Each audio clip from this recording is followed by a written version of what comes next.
For more than 100 years, the telephone companies have provided wiretapping assistance to governments. For much of this time, this assistance was manual. Surveillance took place manually, and wires were connected by hand, calls were recorded to tape. But as in so many other industries, computing has changed everything.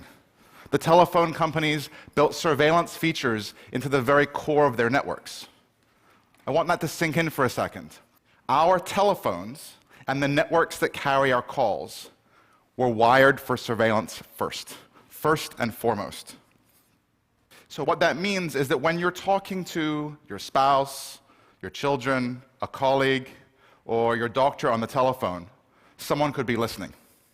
Now, that someone might be your own government, but it could also be another government, a foreign intelligence service, or a hacker, or a criminal, or a stalker, or any other party that breaks into the surveillance system, that hacks in to the surveillance system of the telephone companies.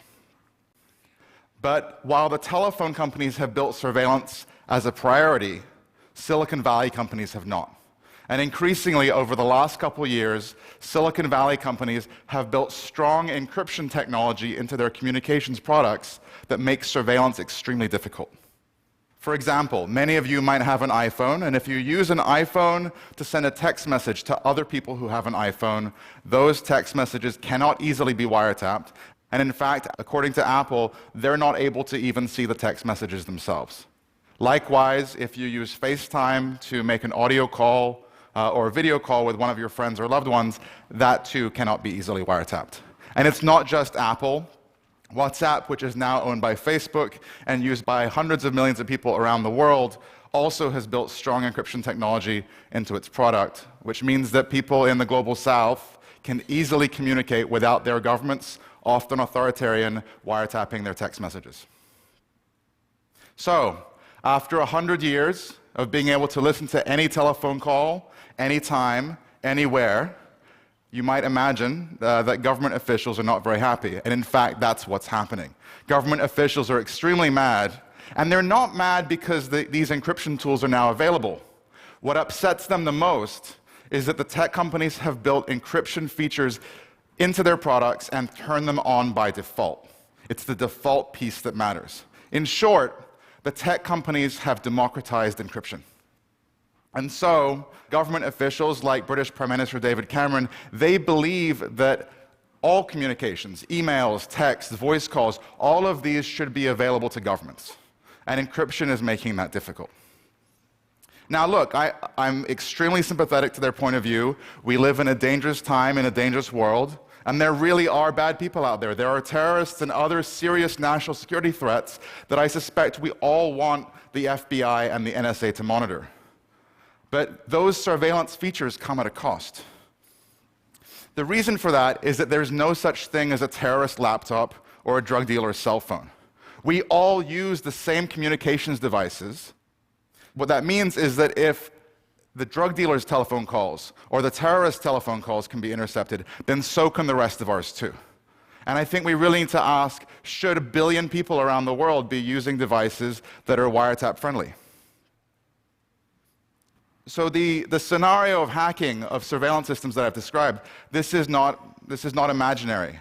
In 2009, the surveillance systems that Google and Microsoft built into their networks, the systems that they use to respond to lawful surveillance requests from the police, those systems were compromised by the Chinese government because the Chinese government wanted to figure out which of their own agents the US government was monitoring.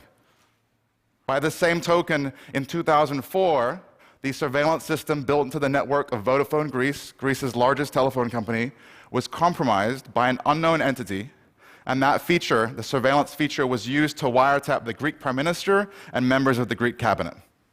The foreign government or hackers who did that were never caught.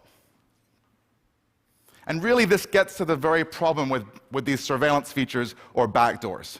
When you build a backdoor into a communications network or a piece of technology, you have no way of controlling who's going to go through it. You have no way of controlling whether it will be used by your side or the other side, by good guys or by bad guys.